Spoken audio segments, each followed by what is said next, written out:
Hi friends! ఈరోజు waste clothes నుంచి ఒక బ్యూటిఫుల్ బేబీ ఫ్రాక్ అనేది రెడీ చేశాను.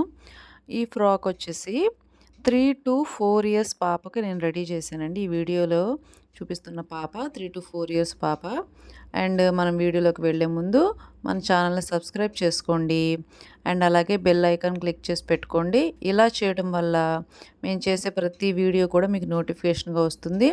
అండ్ అలాగే ఇలాంటి ఇంకా మరిన్ని వీడియోలు మీకు కావాలి అనుకుంటే కనుక మన ఛానల్ ఒకసారి చెక్ చేసి చూడండి. అండ్ ఇంకా మనం వీడియోలోకి వెళ్తే గనక ఇవి టైలరింగ్ వేస్ట్ అంటే మిగిలిపోయిన వేస్ట్ క్లాతులు. వీటిని మనం ఇది ఏదైనా సరే యూజ్ చేసుకోవచ్చు. నేనైతే మాత్రం ఇక్కడ ఫ్రాక్ యూజ్ చేస్తున్నాను. ఫస్ట్ ఐరన్ చేశాను వీటిని. అండ్ వీటికి మనం తీసుకునే బయట క్లాతుల్లాగా కానీ లేదంటే మనం మీటర్లు తీసుకుని డ్రెస్సులు కుట్టుకున్నట్టుగా కానీ డైరెక్ట్‌గా ఈ బట్టల్ని కటింగ్ చేయకూడదు. ఎందుకని కటింగ్ చేయకూడదంటే ఇవి చిన్న చిన్నగా ఉంటాయి. అలాగే ఎక్కువ తక్కువలుంటాయి. అతుకులు పడతాయి. వీటిని డైరెక్ట్‌గా కటింగ్ చేసి పెద్ద తలకాయ నొప్పనమాట. నేనేం చేస్తానంటే ఇలా చేసే వాటిని డైరెక్ట్‌గా మిషన్ మీదే పెట్టుకొని అతుకులు వేసుకుంటూ, కటింగ్ చేసుకుంటూ, కుట్టుకుంటూ ఉంటా. ఇది ఈజీ ప్రాసెస్ అనమాట ఇది. అండ్ ఇదిగోండి దీనికి నేను ఆ బేబీ సైజ్ ఎంత, ఆ ఫ్రాక్ బాడీ సైజ్ ఎంత, చంక సైజ్ ఎంత, నెక్ రౌండ్ ఎంత అన్నీ కూడా నేను రెడీ చేసి ఒక పేపర్ అనేది కటింగ్ చేసి పెట్టుకున్నాను. అండ్ దీనికి నేను neck round, back neck, front neck 2 కూడా డిజైన్ చేశాను. కానీ వాటిని నేను కటింగ్ చేయట్లేదు. నెక్ రౌండ్ కాకుండా మిగతాయన్నీ కటింగ్ చేసేసుకొని పెట్టుకోవాలి. ఇలా రెడీ అయిన పేపర్ కటింగ్ పార్ట్‌ని లైనింగ్ వేస్ట్ మీద గానీ, మెయిన్ పార్ట్ వేస్ట్ మీద గానీ మనం పెట్టుకొని డైరెక్ట్‌గా కటింగ్ చేసేసుకోవచ్చు. ఇది ఈజీ పద్ధతనమాట. ఇక్కడ మన పేపర్ కటింగ్ అనేది రెడీ అయిపోయింది. ఇప్పుడు దీన్ని మనం నెక్స్ట్ లైనింగ్ మీద గానీ, మెయిన్ పార్ట్ మీద గానీ పెట్టుకొని కటింగ్ చేసుకోవడమే. ఇక్కడ నాకు ఒక లైనింగ్ వేస్ట్ అంటే మనం బ్లౌజ్‌లో వేస్ట్ వస్తది కదా! అలాంటి ఒక లైనింగ్ వేస్ట్ అనేది దొరికింది. సో, నేను ఈ లైనింగ్ వేస్ట్‌ని మనం వేస్ట్ చేయడం ఎందుకు? దీన్ని చక్కగా చిన్నపిల్లే కాబట్టి సరిపోయే విధంగా ఉంది కాబట్టి ఆ పాప సైజులో పెట్టేసి మనం కటింగ్ చేసేస్తున్నాను. ఇదొచ్చేసి బ్యాక్ పార్టు. ఇప్పుడు నేను కటింగ్ చేసే part back part. Back part, front part అయినా సరే మన బ్లౌజ్‌లాగా 2 విడివిడిగా ఉండవు. గౌన్‌కి మొత్తం 4 పార్ట్‌లుంటాయి. ఇప్పుడు నేను కటింగ్ చేసిన పార్టు 4 పార్ట్స్ క్లాత్స్ తీసుకోవాలి. అంటే 4 మడతల మీద కటింగ్ చేసి పెట్టుకోవాలి. ఇప్పుడు నేను బ్యాక్ పార్ట్ తీస్తున్నాననమాట. ఇదిగోండి ఇక్కడ కదులుతుంది. పేపర్ కదా ఇది. ఈజీగా కూడా కొద్దిగా అటు ఇటు కదిలి మనకి కొలతలనేవి దెబ్బతింటాయి కాబట్టి నేనేం చేస్తున్నానంటే దీన్ని ఒక పిన్నీస్ పెట్టి చక్కగా దాన్ని స్టడీగా ఉండేలాగా దాన్ని అక్కడ పిన్నీస్‌లు పెట్టి పెడుతున్నాననమాట. అగోండి చక్కగా కటింగ్ చేసేసుకుంటున్నాను. ఇది back part. Same paper cutting ఏ సైజులో ఉందో దానికి సమానంగా కట్ చేసుకోవాలి. ఎక్కడా కూడా ఎక్కువ తక్కువలు ఉండకూడదు. అలాగే చంకకి నేను ఇక్కడ 1 ఇంచి మార్కింగ్‌లో కటింగ్ పెట్టాను. 1 ఇంచి క్లాత్ ఎక్స్ట్రా ఉంచాననమాట. ఇగోండి ఇలా రెడీ అయింది. అండ్ ఇదే యాజ్ యూజువల్‌గా ఫ్రంట్ పార్ట్ మీద కూడా పెట్టేసుకోవాలి. చక్కగా ఇదిగోండి ఫ్రంట్ పార్ట్ చక్కగా సేమ్ ఈ పేపర్ కటింగ్ తీసేసి ఫ్రంట్ పార్ట్ మీద పెట్టి ఇదిగోండి ఇది బ్యాక్ నెక్, ఇది ఫ్రంట్ నెక్. బ్యాక్ నెక్ వచ్చేసి రౌండ్ వస్తుంది. ఫ్రంట్ నెక్ వచ్చేసి 3 పాయింట్ నెక్ వస్తుంది. చక్కగా సేమ్ ఇందాక ఎలాగైతే మనం కటింగ్ చేసామో అదే విధంగా ఫ్రంట్ పార్ట్‌ను కూడా కటింగ్ చేసేసుకోవాలి. మనకి చూసుకోవాలి ఎటువైపు ఏ ముక్క వస్తుంది, ఎటువైపు ఏ ముక్క సరిపోతుంది అనేది చూసుకుంటే కనుక మనకి ఈజీగా ఉంటుందన్నమాట. ఎందుకంటే మనం ఎలాగైనా సరే కటింగ్ చేసేయడానికి కుదరదు ఇవి వేస్ట్ ముక్కలు కాబట్టి ఏ ముక్క ఎందులో దేనికి సరిపోతుందో చెక్ చేసుకుంటూ కటింగ్ చేసుకుంటూ రావాలి. అలాగైతే కనుక మనకి ముక్క కూడా వేస్ట్ అవ్వదు, బాగా వస్తుంది. ఇదిగోండి నేను ఇక్కడ రెడీ చేసేసాను. దీనికి ఫ్రంట్ లో షేపు అండ్ అలాగే 4 ఇంచుల డౌన్లో ఫ్రంట్ నెక్, 3 పాయింట్ నెక్ అన్నాను కదా! 4 ఇంచుల డౌన్లో 3 పాయింట్ నెక్ కటింగ్ చేస్తున్నాను. ఇలా నెక్ కటింగ్ చేసిన తర్వాత మనం ఫ్రంట్ లో షేప్ ఉంది కదా! లో షేప్ ఫ్రంట్ పార్ట్‌కి తీయాలి. అది కూడా తీసేస్తున్నాను. చాలామందికి ఇక్కడ డౌట్ రావచ్చు. గౌన్‌లో కూడా ఫ్రంట్ లో షేప్ ఉంటుందా అని. ఖచ్చితంగా ఉంటుందండి. గౌన్‌లకి, డ్రెస్సులకి, బ్లౌజులకే కాదు మనం వేసుకునే చొక్కాలకు కూడా ఫ్రంట్ లో షేప్ అనేది ఉంటుంది. ఇగోండి దీనికి నాకు సెంటర్ ఒక అతుకు పడింది. ఎందుకంటే 2 పార్ట్స్ విడివిడిగా ముక్కలు తీసుకున్నాను కాబట్టి మధ్యలో చిన్న అతుకు పడింది. అండ్ మెయిన్ పార్ట్‌కి నేనేం చేస్తున్నానంటే ఇంక మెయిన్ పార్ట్ నేనేం కటింగ్ చెయ్యను. ఎందుకంటే ఉన్నది చిన్న ముక్కే కదా! ఈ చిన్న ముక్కను మళ్ళీ ఇంకేం కటింగ్ చేస్తాం. కాబట్టి నేనేం చేస్తున్నానంటే లైనింగ్ పార్ట్ ఎలాగో ఉంది కదా! ఈ లైనింగ్ పార్ట్ మొత్తాన్ని కూడా ఇక్కడ చిన్న చిన్న కొరవలున్నాయి. అయినా సరే నేనేం చేస్తానంటే ఇదిగోండి ఇలా డైరెక్ట్‌గా మిషన్ మీద పెట్టేసి లైనింగ్ పార్ట్ మొత్తాన్ని మెయిన్ పార్ట్‌కి అవుట్‌లైన్ మొత్తం కూడా స్టిచ్ చేసేస్తున్నా. చాలామంది ఇక్కడ అసలు చాలా తెలివితేటలు ఎక్కువైపోయినాయండి ఈ మధ్య జనాలకి. గమ్ము పెట్టి అతికిచ్చేస్తున్నారు. ఏవండీ గమ్ము పెట్టి అతికిచ్చింది అంత నీట్‌గా రావు. మనం కుట్టుకున్నవే నీట్‌గా వస్తాయి. అలాగే ఇక్కడ మన షోల్డర్ దగ్గర ఇక్కడ జాయింట్ పడింది చూడండి. ఈ షోల్డర్ జాయింట్‌కి నేనేం చేశానంటే నెక్ పీస్ కట్ చేశాను కదా! ఆ నెక్ పీస్‌ని ఇక్కడ పెట్టి జాయింట్ పైనుంచే జాయింట్ చేస్తున్నాను. పైనుంచే లోపలికి ఇలా జాయింట్ చేస్తే అతుకు కూడా బయటికి ఇలా కనబడదనమాట. చూడండి చక్కగా నీట్‌గా ఉంటుంది. ఫిట్టింగ్ కూడా కరెక్ట్‌గా ఉంటుంది. ఇలా కంప్లీట్ అయిన తర్వాత ఇప్పుడు బ్యాక్ పార్ట్ కూడా సేమ్ ఇదే ప్రాసెస్. కాకపోతే ఫ్రంట్ పార్ట్‌కి, బ్యాక్ పార్ట్‌కి మధ్యలో చిన్న కటింగ్ వస్తది. అంటే నేను బ్యాక్ ఓపెన్ పెట్టాను. ఉక్సులు పట్టీలు, కాజాల పట్టీలు పెడదామని. కాబట్టి బ్యాక్ పార్ట్ సెంటర్ ఓపెన్ వస్తది. సేమ్ ఫ్రంట్ ఎలా కటింగ్ చేసుకొని, అతికేసుకొని మనం ఎలాగైతే అన్నీ రెడీ చేసేసుకున్నామో అలాగే సేమ్ బ్యాక్ పార్ట్ కూడా రెడీ చేసుకోవడమే. అవుట్‌లైన్ మొత్తం చక్కగా నీట్‌గా స్టిచ్ చేసేయడం, కరెక్ట్‌గా కట్ చేసేయడం. కట్ చేసిన తర్వాత చూడండి ఇలా నీట్‌గా ఒక బాడీ షేప్ అనేది రెడీ అయిపోతుంది. ఇప్పుడు front part, back part, body shapes అనేవి రెడీ అయిపోయినాయి. ఇదే మెయిన్ అనమాట గౌన్‌కి. మీరు ఇక్కడ వరకు ఈ వీడియో చూస్తున్నారు అంటే ఈ వీడియో మీకు అర్థమవుతుంది, నచ్చింది అని నేను అనుకుంటున్నాను. ఈ వీడియో నచ్చితే కనుక మీరు ఒక లైక్ చేయండి. మన ఛానల్ని సబ్స్క్రైబ్ పెట్టుకోండి. మీకు ఇంకా ఇతర ఏ విధమైన వివరాలు కానీ డౌట్లు కానీ ఉన్నా సరే మీరు నాకు కామెంట్స్లో తెలియజేయచ్చు. ఇక్కడ ఇదిగోండి మన ఫ్రంట్ పార్ట్, బ్యాక్ పార్ట్స్ అనేవి రెడీ అయిపోయినాయి. ఇలా రెడీ చేసుకున్న తర్వాత మన షోల్డర్స్ పార్ట్స్ మన ఏంటంటే ఏదైతే భుజాలు ఉన్నాయో ఈ గౌను భుజాలు అనేవి 2 ఫ్రంట్ పార్ట్, బ్యాక్ పార్ట్ భుజాలు అనేవి చక్కగా ఇలాగా షోల్డర్ పార్ట్స్ 2 కూడా జాయింట్ చేసేసుకోవాలి. 2 చక్కగా జాయింట్ చేసేసుకొని చక్కగా నీట్‌గా రైట్ ఇలా 2 టైమ్స్ నేను 2 స్టిచెస్ వేస్తానండి. ఏదన్నా సరే ఒక కుట్టు వేసి ఆపకూడదు. అదే నీట్‌గా స్ట్రాంగ్‌గా ఉండాలంటే 2 కుట్లు వేసుకోవాలి. ఇగోండి ఉక్సుల పట్టీకి, కాజాల పట్టీకి నేను ముక్కలు తీసుకుంటున్నాను.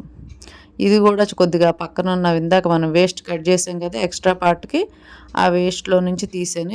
ఈ లైనింగ్ పార్ట్ ఉక్సుల పట్టీకి అలాగే మెయిన్ పార్ట్ వచ్చేసి కాజాల పట్టీకి రెడీ చేస్తున్నాను నేను.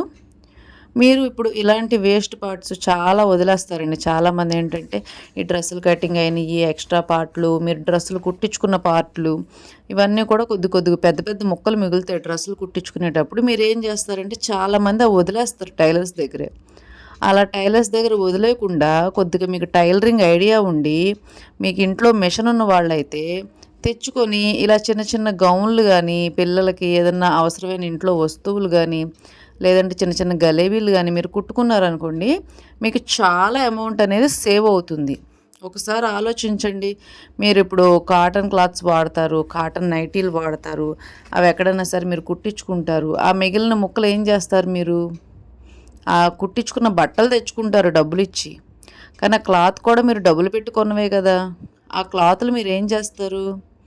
అవి ఎక్స్ట్రా పార్ట్లు టైలర్ దగ్గర వదిలేస్తారు. అందరూ చేసే పని ఇదే. కొంతమంది టైలర్స్ అయితే ఇంకా ఎక్కువ ముక్క కూడా మిగిల్చుకుంటారు. అవసరమైన దానికంటే మనకు తక్కువ పెట్టి ఎక్కువ ముక్క వాళ్ళు మిగిల్చుకుంటారు. ఆ రకంగా కూడా చాలా ముక్కలు వాళ్ళకి మిగులుతాయి అన్నమాట. సో నేనైతే మాత్రం ఇది నా సొంతానికి నేను యూస్ చేసుకోవట్లేదండి ముక్కలు. మన దగ్గర పనిచేసి పిల్లలు కొద్దిగా గౌన్లు కొనుక్కోలేని పిల్లలు ఉంటారు కదా, మనకి చిన్న చిన్న పిల్లలు వాళ్ళు ఏంటంటే ఎక్కువ గౌన్లు కావాలి, బట్టలు కావాలి వాళ్ళకి. అలాంటి వాళ్ళకి నేను ఏం చేస్తానంటే ఇలా కుట్టి వాళ్ళకి ఇచ్చేస్తూ ఉంటాను. అదే డబ్బులు కూడా నేను దీనికి ఛార్జ్ చెయ్యను. కాకపోతే నాకు ఎక్కడ మైనస్ అవుతుందంటే నాకు టైం ఉండదు ఎక్కువ. మనం బయట వాళ్ళ బట్టలు కుట్టడానికే టైం స్పెండ్ చేయడానికి టైం ఉండదు. ఇంక ఇంట్లో మనకి ఇలాంటివన్నీ చెయ్యాలంటే చాలా పెద్ద ఆలోచనలు కావాలి కాబట్టి టైం ఉండక నేను ఎక్కువ చెయ్యను. కానీ వాళ్ళు ఎందుకనో ఇలాంటి వీడియోలు చేస్తే మీకు ఉపయోగకరంగా ఉంటుంది అనిపిస్తుంది కాబట్టి ఇలాంటి వీడియోలు చేస్తున్నాను. అలాగే ఇప్పుడు నేను బాడీ మొత్తం రెడీ చేసి షోల్డర్స్ రెడీ చేశాను కాబట్టి నేను ఇప్పుడు దీనికి మెయిన్ అంటే మనకి భుజాల దగ్గర, మెడ దగ్గర ఈ రౌండ్లకి నేను ఒక ముక్క బిస్కెట్ కలర్ కాంట్రాస్ట్ ముక్క తీసుకున్నానండి. ఇక్కడ నేను ఈ కాంట్రాస్ట్ ముక్కను తీసుకొని దీన్ని చక్కగా జాయింట్ చేస్తున్నాను. ఈ జాయింట్ చేసే విధానం కూడా క్రాస్ జాయింట్ అండి. సరిగ్గా చూడండి మీరు వీడియోని. మీకు అర్థం కాకపోతే మళ్ళీ ఒకసారి రిపీట్ పెట్టుకొని చూసుకోండి. ఇదిగోండి క్రాస్ జాయింట్ అండి ఇది. ఇలా క్రాస్ జాయింట్ చేసిన తర్వాత దీన్ని సెంటర్కి మడత పెట్టాను. నేను కరెక్ట్గా 1 ఇంచ్ క్లాత్ తీసుకున్నాను. దాన్ని మళ్ళీ హాఫ్ మడత పెట్టాను. హాఫ్ మడత పెట్టి చక్కగా స్ట్రైట్గా ఒక కుట్టు అనేది వేసేస్తాను. ఇలా వేయడం వల్ల ఏంటంటే ఈ మనం మడత పెట్టింది ఉంటుంది కదా, అది కదలదనమాట. అవుట్లైన్ కొద్దిగా దూరం కుట్టు పెట్టేసి స్పీడ్గా కుట్టేసుకోండి. ఇలా కుట్టేసిన తర్వాత దీన్ని మనకి చాలామంది రెడీమేడ్ వాళ్ళు కూడా చేసేది ఇదేనండి. ఇదే పద్ధతి ఫాలో అవుతారు వాళ్ళు కూడా. ఇప్పుడు మనం ఈ గౌన్ బయట కొన్నాం అనుకోండి, ఒక 200 300 ఖర్చు అవుతుందా? ఇప్పుడు మీకు ఆ మనీ మిగిలినట్టే కదా. మనం ఇలాగా ట్రై చేస్తే ఇంట్లో చూడండి చక్కగా ఇలాంటి వీడియోలు చాలా రకాలు ఉంటాయి. ఇలాంటి వీడియోలు చూస్తే మీరు చాలా నేర్చుకోవచ్చు. చక్కగా ఇదిగోండి డబల్ ముక్క అంటారు దీన్ని టైలరింగ్ వాళ్ళు ఏమంటారంటే డబల్ ముక్క అంటారు. ఈ డబల్ ముక్క కూడా కింద నుంచి లోపల నుంచి బయటికి వేసుకోవాలి. అంటే మనకు కలర్ కనబడాలి కాబట్టి. అదే మనం లైనింగ్ ముక్కతో కుట్టుకున్నాం అనుకోండి, ఇదే డబల్ ముక్క పై నుంచి లోపలికి వేసుకోవాలి. ఇది డబల్ ముక్క అంటారు స్టిచ్చింగ్ దీన్ని. ఇలాగా నెక్ కానీ డబల్ ముక్కతో మనకి భుజాలు కానీ చాలా పర్ఫెక్ట్గా వస్తాయండి. ఇలాగ చంక రౌండు, మెడ రౌండు ఇదంతా కూడా డబల్ ముక్కతో లోపల వైపు నుంచి స్టిచ్ చేసేయండి. అండ్ ఇంకొకటి కొత్తగా ఎవరైనా సరే టైలరింగ్ నేర్చుకునేవాళ్ళు ఈ విధంగా చిన్న చిన్న ముక్కలతో చిన్న చిన్న గౌన్లు కానీ లేకపోతే ఇంకేదన్నా చిన్నవి ఏదన్నా సరే ఐటమ్స్ మీరు కుడుతూ ఉన్నారనుకోండి, ఖాళీగా ఉన్న టైంలో కానీ ఇంట్లో ఉండేవాళ్ళైనా సరే ఖాళీగా ఉండకుండా ఏదైనా కుడుతూ ఉన్నారనుకోండి, మీకు ఇంకా టైలరింగ్ అనేది చాలా ఇంకా పర్ఫెక్ట్గా వస్తుంది, తొందరగా వస్తుంది, ఏదన్నా సరే ఈజీగా అర్థమవుతుంది. ఇవి రఫ్ ముక్కలే కాబట్టి ఒకవేళ పాడైపోయినా సరే మీకు అంతగా బాధ అనేది ఉండదన్నమాట. ఇప్పుడు ఒక 500 600 పెట్టి 1 మీటర్ క్లాత్ కొని మీరు కుట్టారనుకోండి, అవి పాడైపోయినాయి. అప్పుడు మీకు 500 1000 వేస్ట్ అవుతాయి కదా. మీరు పెట్టిన టైం వేస్ట్ అవుతుంది, మీరు పెట్టిన ఎఫర్ట్ అంతా వేస్ట్ అవుతుంది, మీకు మైండ్ కూడా చాలా డిస్టర్బ్ అవుతుంది. అలా కాకుండా ఇలా మిగిలిన టైలరింగ్ వేస్టు ఎవరైనా సరే టైలర్లు మీకు దగ్గర మీరు బట్టలు కుట్టించుకునే వాళ్ళు ఎవరైనా సరే వెళ్ళి అంటే ముక్కలు ఉంటే ఇవ్వండి అంటే 1 2 ముక్కలు ఇస్తారు. అలా తీసుకొని వచ్చి ఇలా ఇంట్లో ఖాళీగా ఉండకుండా ఏదో ఒకటి చక్కగా చిన్నగా కుడుతూ ఉన్నారనుకోండి, మీకు టైలరింగ్ ఫీల్డ్ కూడా చాలా స్పీడ్గా వస్తుందన్నమాట. ఆ టైలరింగ్ చేసే టెక్నిక్లు ఇవన్నీ కూడా మీరు ఈ వేస్ట్ ముక్కల మీద ట్రై చేస్తే చాలా ఈజీగా వచ్చేస్తుంది.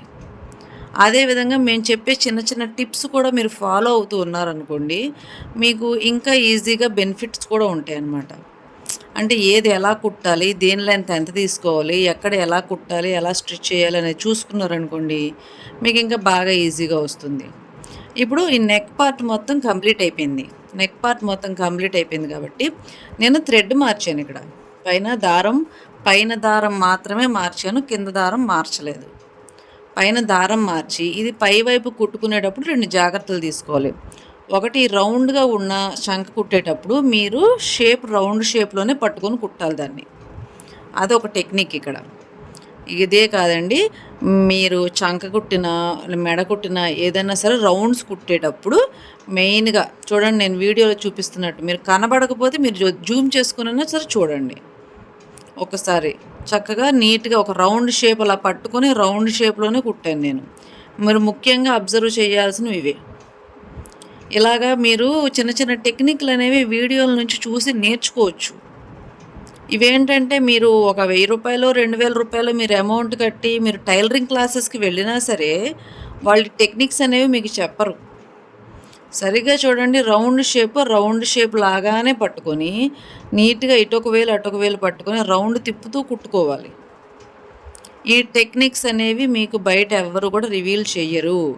ఏ టైలర్ అయినా సరే, ఎంత పెద్ద టైలర్ అయినా సరే ఇలాంటి టెక్నిక్లు బయటికి చెప్పరు. ఎందుకంటే వాళ్ళ షాపు ఫ్యూచర్ కోసమో లేదంటే వాళ్ళ పని బయటికి వెళ్ళకూడదనో ఇలాంటి టెక్నిక్స్ అనేవి చెప్పరు అనమాట. ఇలాంటి టెక్నిక్స్ మీకు తెలియలేదనుకోండి, మీరు ఏం చేస్తారు, నార్మల్గా కుట్టేస్తారు, ఒక స్ట్రైట్ లైన్ కుట్టినట్టుగా కుట్టేస్తారు. అప్పుడేమవుతుంది అవి సాగిపోతాయి. సాగిపోయినప్పుడు సాగిపోయిందని ఎలా తెలుస్తుందంటే అవి మెలికలు తిరుగుతాయి. పాము మెలికలు తిరిగినట్టుగా టిక్ టిక్ టిక్ అని చక్కగా మెలికలు తిరుగుతాయి అన్నమాట. అలా మెలికలు తిరగకుండా ఉండాలంటే మెడ అయినా సరే, నెక్ అయినా సరే రౌండ్ షేప్ లాగే పట్టుకోవాలి. మరి పలకగా ఉంటే ఎలాగా? స్ట్రైట్‌గా ఉంటే ముక్క ఎలాగా అని అంటారు కదా! స్ట్రైట్‌గా ఉన్నప్పుడు స్ట్రైట్‌గానే పట్టుకోవాలి. నెక్ షేప్‌లనేవి తిరగాలంటే అవి ఏ షేప్‌లో అయితే ఉన్నాయో ఆ షేప్‌లోనే మనం వాటిని కరెక్ట్‌గా క్లాత్ కరెక్ట్‌గా పెట్టి పట్టుకొని, ఆ మెషిన్ సూదిగనేది చక్కగా ఆ మెషిన్ సూది దగ్గరకొచ్చేసరికి వాటిని కరెక్ట్‌గా మీరు పట్టుకొనుంటే, ఆ మెషిన్ అనేది కరెక్ట్‌గా స్టిచ్ చేస్తుంది. అలా కాదనుకోండి, మీరెలా పడితే అలా పట్టుకుంటే మిషన్‌కి ఏం తెలుస్తుంది? మిషన్‌కి ఏం తెలీదు. అది బర్రన కుట్టడమే దానికొచ్చు. సో, ఇదిగోండి చక్కగా మనం పట్టుకోవడంలోనే ఉంటుంది. మన చేతుల్లోనే ఉంటుంది. ఆ టెక్నిక్‌లు గానీ, ఏమన్నా సరే మనం క్యాచ్ చేయడంలో ఉంటుంది. అలా కాదనుకోండి, ఎలా పడితే అలా కుడితే వేస్ట్ అవుతాయి. ఫస్ట్ సారి కుట్టేటప్పుడు ఎవరికన్నా సరే కొద్దిగా వేస్ట్ అవుతాయి. ఎందుకంటే ఆ మెషిన్ స్పీడ్‌కి మీరు ఆ ముక్క పట్టుకునేటప్పుడు చేతులు దగ్గరికి సూది దగ్గరికి పెట్టేటప్పుడు కొద్దిగా భయమేస్తది. ఫస్ట్ సారి కుట్టేటప్పుడు, ఫస్ట్ కొత్తలో కుట్టేటప్పుడు కొద్దిగా సూది దగ్గరికెళ్ళంగానే మన చెయ్యి వణుకుద్దనమాట. అదేంటంటే మరి ఫస్ట్ సూది అంటే గుచ్చుకుపోయిద్ది గదా! అది ఎవరికన్నా భయమే కదా! సో, అందుకని కొద్దిగా జాగ్రత్తగా కుట్టండి. ఒకవేళ సూది ది నాకది గుచ్చుకునే అవకాశం ఉంటుంది గాబట్టి కొద్దిగా జాగ్రత్తగా స్లోగా నిదానంగా కుట్టండి. అప్పుడు పర్ఫెక్ట్‌గా వస్తాయి. చూడండి ఇప్పుడు ఎంత పర్ఫెక్ట్‌గా వచ్చిందో. నేనేం 10 కుట్లు వేయలేదు కదా వీటికి. లోపలంటే 1, 2 కుట్లయితే వేస్తాను గానీ, షోల్డర్స్ దగ్గర గట్టా ఎక్కువేమి వేయను. ఉక్సులు పట్టి, కాజాల పట్టీలున్నాయి కదా! ఈ ఉక్సులు పట్టి, కాజాల పట్టీ దగ్గర మాత్రం ఒక చిన్న రఫ్ లాగండి. ఇగోండి బ్యాక్ పార్టు అప్పుడు 2 కూడా ఈక్వల్‌గా ఉంటాయన్నమాట. ఇలాగ టోటల్ రెడీ అయిపోయినట్టే బాడీ షేప్ మొత్తం గూడా. వీటికి చేతులు వేయవలసిన అవసరం ఉండదు. చిన్న పిల్లల బట్టలకి ఎక్కువగా హ్యాండ్స్ అనేవి పడవు. సో, అందుకని నేనేం చేశానంటే జుబ్బాని చక్కగా ఒక రౌండేసి, ఒక క్లాతేసేసి దానికి మడత పెట్టి కుట్టేసా. అలాగే ఇప్పుడు డాట్స్ అనేవి ఖచ్చితంగా పట్టుకోవాలండి. డాట్స్ పట్టుకోలేదనుకోండి, అవి అంత కంఫర్టబుల్‌గా ఉండవన్నమాట. ఒక డబ్బాల్లాగా ఉంటాయి. క్లాతుల్లాగా మన బాడీకి సెట్ అవ్వవు. అందుకని ఫ్రంటు, బ్యాక్ కూడా డాట్స్ అనేవి పట్టేసేయండి ఫస్ట్. Front, back. అందరూ చాలామంది బ్యాకే పడతారు. ఫ్రంట్ పట్టరు. ఫ్రంట్ కూడా పట్టుకోవాలండి. ఫ్రంట్ కూడా పట్టుకుంటే కాకపోతే బ్యాక్ ఎక్కువ పట్టుకున్నా సరే ఫ్రంట్ కొద్దిగా చిన్నగా పట్టుకోండి. లేదంటే 4 ఈక్వల్‌గానే పట్టుకోండి. ఏమీ కాదు. ఒక 4 ఇంచెస్ లాంగ్ వరకు కూడా చక్కగా క్రాస్‌గా నీట్‌గా హాఫ్ ఇంచ్ వెడల్పులో ఒక డాట్ వేసుకోండి. ఇలా డాట్ వేసుకున్న తర్వాత నీట్‌గా ఉంటాయి బట్టలు. ఇప్పుడు మనం ఏదైతే కొలత ఎంత తీసుకున్నాం మనం ఇందాక ఫస్ట్‌లో నేను ఈ పాపకి 12 ఇంచులు కొలత తీసాను. అంటే 12, 12, 24 రౌండ్ అనమాట. 12 ఇంచెస్ తీసుకున్నాను నేను. అలాగే కింద నడుం దగ్గర కూడా 12 ఇంచెస్సే పెట్టాలి. మన బాడీ షేప్ పెట్టినట్టుగా పైన 12 పెడితే కింద 10 పెట్టకూడదు. ఎందుకంటే చిన్న పిల్లలు. వాళ్ళకి పొట్టలు గట్లా ఉంటాయి. కొద్దిగా పొట్ట గట్ట పైకొచ్చి ఉంటుంది కాబట్టి అలాంటి వాళ్ళకి పొట్ట దగ్గర గట్ట ఇబ్బంది ఉండకూడదు చిన్న పిల్లలకి. ఎక్కడ కూడా గుచ్చుకోకూడదు. ఎక్కడ కూడా పట్టుకోకూడదు. సో, అందుకోసమని పైన 12 ఉంటే కింద కూడా 12 పెట్టేసేయండి. అవసరమైతే వెనక వైపు ఒక తాడు పెట్టి కుట్టుకోండి. ఏంటంటే పిల్లలు కాబట్టి గౌన్ వేసిన తర్వాత ఉక్సులు పెట్టేసిన తర్వాత తాడు కట్టేసుకున్నాం అనుకోండి, పొట్ట దగ్గర కొద్దిగా టైట్ వస్తది. మళ్ళీ విప్ప తీసేటప్పుడు నీట్‌గా చక్కగా ఇప్పేసుకోవడానికి అవకాశం ఉంటది. షోల్డర్స్ దగ్గర చూడండి చక్కగా. కిందన తక్కువొచ్చింది, పైన ఎక్కువొచ్చింది. నడుము దగ్గర హాఫ్ ఇంచు కొలతొచ్చింది. పైన 1 ఇంచి ఖర్చొచ్చింది. ఎందుకని అలాగా అంటే మనం డాట్స్ పట్టాం గదా సెంటర్‌లో. ఆ డాట్స్ మందం ఆ లోపల క్లాత్ తీసుకుంటుందనమాట. ఇప్పుడు మొత్తం తిరగేసాను. చక్కగా నీట్‌గా రెడీ అయిందండి. బ్లౌజ్ బార్డర్ బాడీ పార్ట్ నీట్‌గా రెడీ అయింది. దీనికి ఫ్రాక్ రెడీ చేయాలి. ఫ్రాక్‌కొచ్చేసి లైనింగ్ కంపల్సరీ తీసుకోవాలి. లైనింగ్ లేకుండా కూడా కుట్టుకోవచ్చు. లైనింగు మనకు అందుబాటులో లేదనుకోండి. ఎందుకు నేను ఉంది కాబట్టి వేశాను. మీ దగ్గర లేదు లైనింగ్ స్కిప్ చేయొచ్చు. లైనింగ్ లేకుండా కూడా కుట్టుకునేలాగా ఉంటుంది. ఆ వీడియో నెక్స్ట్ తర్వాత నేను అప్లోడ్ చేస్తాను. ఫస్ట్ అయితే మాత్రం లైనింగ్ ఇక్కడ ఉంది. సిల్క్ లైనింగ్ ఉంది నా దగ్గర. కిందన కాబట్టి గౌన్‌కే కాబట్టి సిల్క్ లైనింగ్ అయినా వాడొచ్చు. కాటనే వాడాల్సిన పని లేదు. కానీ బాడీ పార్ట్‌కి అయితే మాత్రం కాటనే వాడాలి. ఒకవేళ మీ దగ్గర లైనింగ్ లేకపోతే లైనింగ్ లేకుండా కూడా కుట్టుకోవచ్చు మీరు బట్టలు. లైనింగ్ లేకుండా మెయిన్ పార్టే మనం ప్లెయిన్ బ్లౌజ్ ఎలా కుడతామో అలా కుట్టుకోవచ్చు. బాగానే వస్తుంది. కాటన్ కాబట్టి తొందరగా చిరగదు కూడా. నేను ఉంది కాబట్టి వేసాను. మీరు లేకపోతే కనుక స్కిప్ చేసేయచ్చు. ఇగోండి చక్కగా నేను 12 ఇంచెస్ లెంత్ తీసుకుంటే ఈ లైనింగ్ కుచ్చుళ్ళు పెట్టుకోవాలి కాబట్టి 12 ఇంటూ 12 ఎంత 12 ప్లస్ 12 24 ఇంచెస్. ఇగోండి నేను డబల్ తీసుకున్నాను అనమాట. ఉన్న క్లాత్కి డబల్ తీసుకున్నాను నేను. అక్కడ ఎంతైతే నడుం లూజ్ ఉందో నడుం లూజు 12 12 24 24 24 48 ఇంచుల క్లాత్ తీసుకోవాలి మనం పొడవు. గౌన్కి ఎప్పుడు కూడా కిందన గేర్ ఎంతైతే ఎక్కువ ఉంటుందో అంత బాగుంటుంది. లేకపోతే కనుక పిల్లలకి కాళ్ళు గుద్దుకొని కిందకి పడతారు. ఇదిగోండి నేను 15 ఇంచెస్ లాంగ్ తీసుకున్నా, 15 ఇంచులు పొడవు తీసుకున్నాను. ఈ 15 ఇంచీలు కూడా చక్కగా 1 ఇంచి కిందన మడత పెట్టేసి కుట్టేస్తున్నాను. ఎందుకంటే కింద వైపు రౌండ్ మనం లోపల చిన్న మడత పెట్టుకోవాలి కదా, లేదంటే పీచులు వచ్చేస్తాయి ఖర్చులు అలా పెట్టుకోకపోతే. ఇలా కిందన మడత పెట్టి కుట్టేసుకున్న తర్వాత దీనికి మనం తీసుకున్న మెయిన్ పార్ట్ అనేది జాయిన్ చేయాలి. చూడండి చక్కగా నీట్గా ఒక బాడీ పార్ట్తో మెయిన్ పార్ట్తో చక్కగా 2 ఫ్రిల్స్తో ఒక ఫ్రాక్ అనేది రెడీ చేసి మనం కుట్టుకున్నాము అని ఎవరికైనా సరే చెప్పామనుకోండి, ఎలా ఉంటుంది అది? అర్రే భలే కుట్టుకున్నారే మీరు, అర్రే భలే చేశారే మీరు అంటారు కదా. అదే మరి ఇక్కడ ఎవరికి తెలియంది ఏంటంటే మనం ఇంట్లో మనం కుట్టుకుంటే ఆ సాటిస్ఫాక్షన్ కూడా వేరు.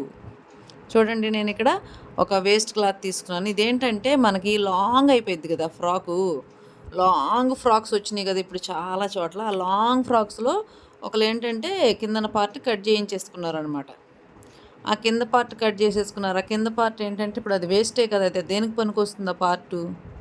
ఇలా మనం గౌన్లు కుట్టుకుంటే కనుక చిన్నపిల్లల గట్ట యూజ్ అవుతుంది. నేను కనుక ఇలా మిగిలిపోయిన వేస్ట్ అయితే కనుక ఒక 1 or 2 ఇయర్స్ వరకు బయటికి తీయను.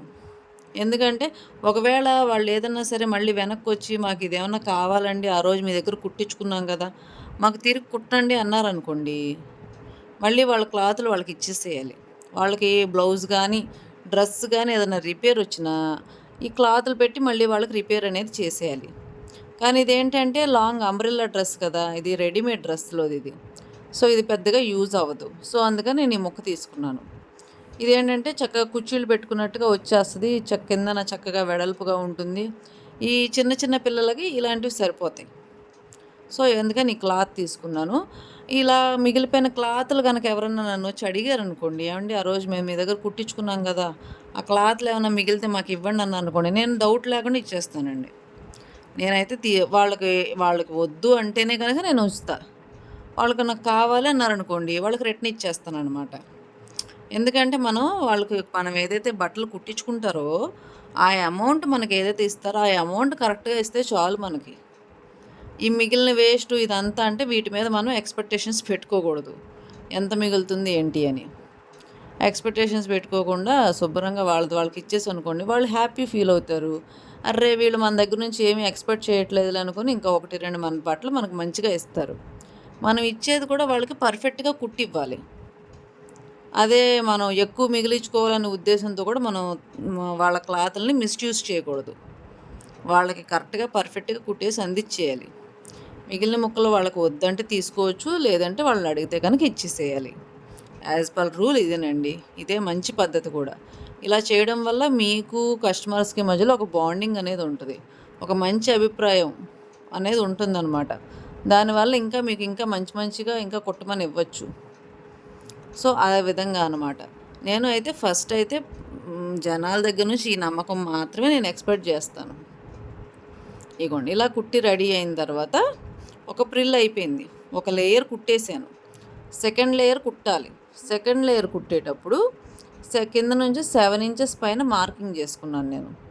ఇలా మార్కింగ్ చేస్తూ ఇలా ఇటువైపు నుంచి కుట్టేటప్పుడు ఖర్చులు బయటికి కనిపిస్తాయి కాబట్టి నేను కింద వైపు నుంచి ఇలా ఫోల్డింగ్ పెట్టి 7 ఇంచెస్ దగ్గర మార్కింగ్ చేసుకొని ఈ క్లాత్ ఏదైతే ఉందో దాన్ని రివర్స్లో పెడతాను. ఇలా బ్యాక్ సైడ్కి, ఇదిగోండి ఇలా బ్యాక్ సైడ్కి ఇలా పెట్టడం వల్ల, వీడియోలో చూపిస్తున్నట్టుగా ఇలా పెట్టడం వల్ల అలా పై వైపుకి వస్తుందన్నమాట. ఫ్రిల్ మీద ఫ్రిల్లు, ఖర్చులు అనేవి బయటికి కనబడవు. మనం ఎంత క్లాత్ పెట్టాము ఏంటి, ఆ ఖర్చులు ఎలాగున్నాయి అనేది బయటికి కనబడవు. ఇది అంబ్రెల్లా లాగా కొద్దిగా క్రాస్ ముక్కలాగా ఉంది కాబట్టి దీనికి నేను ఇక్కడ కుచ్చిళ్ళు అనేవి యాడ్ చేయట్లా. లెక్కగా అయితే ఇంకా కొద్దిగా ముక్క ఎక్కువ ఉందనుకోండి, ఇక్కడ కూడా మీరు కుచ్చుళ్ళు పెట్టుకోవచ్చు. అంటే కుచ్చులు కుచ్చుల కింద వస్తుందనమాట ఇంకా బాగా. నేను ఇంకా ఇక్కడ క్లాత్ ఎక్స్ట్రా లేదు కాబట్టి మన 3 to 4 ఇయర్స్ పిల్లలకి ఇది సరిపోతుంది కాబట్టి నేను అలా పెట్టి కుట్టేసాను. ఇక్కడ దీనికి నేను కుచ్చిళ్ళు పెట్టట్లేదు. మార్కింగ్ మాత్రం కంపల్సరీ చేస్తున్నాను. మీకు కనబడకపోతే కనుక కొద్దిగా జూమ్ చేసుకొని చూడండి. ఖచ్చితంగా కింద నుంచి టేప్ పెట్టి 7 ఇంచెస్ దగ్గర మార్కింగ్ వేసి ఆ మార్కింగ్ మీదే కుడుతున్నాను నేను. అలా కనుక కుట్టలేదనుకోండి, మార్కింగ్ లేదనుకోండి, ఎగుడు దిగుడుగా వస్తుంది. ఇలా ఇక్కడ ఎగుడు దిగుడుగా వచ్చిందనుకోండి, మనం గౌన్ వేస్తాం కదా, అక్కడ ఎగుడు దిగుడుగా వస్తుంది. అదనమాట. మనం ఇక్కడ పర్ఫెక్ట్గా కుడితే మనకు అక్కడ పర్ఫెక్ట్గా వస్తుంది. మనం ఇక్కడ ఏదైనా తేడాగా కుడితే మనకు అక్కడ తేడాగా వస్తుంది. చూడండి, ఫ్రిల్ మీద ఫ్రిల్ వేసాను. అండ్ దీనికి 2 కుట్లు, డబల్ కుట్టు కూడా వేసేస్తున్నాను. అన్నిటికీ డబల్ కుట్టు అనేది కంపల్సరీ వేస్తా. ముఖ్యంగా చిన్నపిల్లల బట్టలు డబల్ కుట్టు వేసామనుకోండి, వాళ్ళు ఎలా పడితే అలా తిరిగినా, చేసినా, ఆడినా అవి స్ట్రాంగ్గా ఉంటాయి అన్నమాట బట్టలు. ఇంకొకటి కాటన్ కాబట్టి ఇవి ఎక్కువ సార్లు వాడతారు. ఇప్పుడు మామూలుగా బయటికి వెళ్ళే బట్టలు ఒకసారి వేస్తారు, తర్వాత ఉతికి బీరువాలో పెడతారు. కానీ కాటన్ బట్టలు ఎన్నిసార్లు వేస్తారు? మనం డైలీ యూజ్ బట్టలు వారంలో 3-4 సార్లు వేస్తాం. లేదంటే వారానికి ఒకసారన్నా రిపీట్ చేస్తారు కంపల్సరీ. ఇప్పుడు 10 జతలు ఉన్నవాళ్ళు వారానికి ఒకసారన్నా సరే రిపీట్ చేస్తారు. సో అప్పుడు ఏమవుతుంది, ఇవి ఎక్కువ వాషబుల్ అవు, అంటే ఇవి ఎక్కువ సార్లు ఉతుకు పడతాయి. బాగా ఉతకాలి వీటిని, ఎక్కువ సార్లు వేసుకోవాలి. ఎక్కువ యూస్ చేసే బట్టలు ఇవే. సో అందుకని వీటిని 1-2 సార్లు ఎక్కువ సార్లు కుట్టుకోవాలి. ఒక కుట్టు వేసే చోట 2 కుట్లు వేసుకోవచ్చు. అంతకుమించి ఎక్కువ వేయకండి, చిరిగిపోతాయి. ఖచ్చితంగా చిరుగుతాయి. 1 కుట్టు బదులు 2 కుట్లు వేసుకోండి, లేదంటే 3 కుట్లు వేసుకోండి. అంతేగాని 4-5 కుట్లు వేస్తే కనుక చిరుగుతాయి అన్నమాట. ఇలాగ ఎక్స్ట్రా కట్ చేసేసిన తర్వాత మొత్తం ఒక రౌండ్ షేప్లో దీన్ని తీసుకొచ్చా. ఒక రౌండ్ షేప్లో చక్కగా మన కిందన ఇది ఫ్రిల్ అనమాట. ఫ్రిల్ అంటే లంగా, ఒక ఫ్రాక్ అనుకోండి కిందన, అలాగనమాట. ఇది కిందన గేర్ అనుకోండి, ఇది కింద గేర్. ఇది నేను ఇప్పుడు మడత పెట్టి కుట్టేది కింద గేర్. అసలు లెక్కగా అయితే దీనికి జిగ్జాగ్ చేసుకుంటే బాగుంటుంది. కింద వైపు గేర్కి మనకి మంచి బట్టలు అనుకోండి, ఒక 1000-2000 రూపాయలు పెట్టి మీరు క్లాతులు కొని తెచ్చుకున్నారనుకోండి, ఇలాంటి వాటికి నేను జిగ్జాగ్ చేసిస్తాను. అవి బాగుంటుంది అనమాట, ఇంకా ఎక్కువ వంపులుగా కనబడుతుంది. ఇది డైలీ యూజ్ బట్టలే కాబట్టి, పైగా మిగిలిన వేస్ట్తో కుట్టిన బట్టలు కాబట్టి దీనికి జిగ్జాగ్ లాంటివి నేను చెయ్యట్లేదు. అలాగే మోడల్స్, ఇంకా ఈ మిగిలిపోయిన వేస్ట్లో నుంచి చాలా మోడల్స్ కుట్టుకోవచ్చు. ఆ మోడల్స్ అన్నీ కూడా నేను ఫర్దర్ వీడియోల్లో నేను అప్లోడ్ చేస్తాను. మీరేంటంటే మీరు సబ్స్క్రైబ్ చేసుకొని నేను పెట్టే ప్రతి వీడియో కూడా చూడండి. దీనివల్ల మీకు ఇంకా నాలెడ్జ్ పెరుగుతుంది, మీకు ఇంకా మోడల్స్ తెలుస్తాయి, ఏది ఎలా వాడాలో కూడా తెలుస్తుంది. ఇగోండి, ఫ్రాక్ రెడీ అయింది. ఫ్రాక్ కుర్చీలు పెట్టుకొని బాడీకి అటాచ్ చేసేయడమే. నేనేం చేశానంటే ఇక్కడ బాడీని డైరెక్ట్గా ఫ్రాక్తో డైరెక్ట్గా కలిపి అటాచ్ చేసేసాను.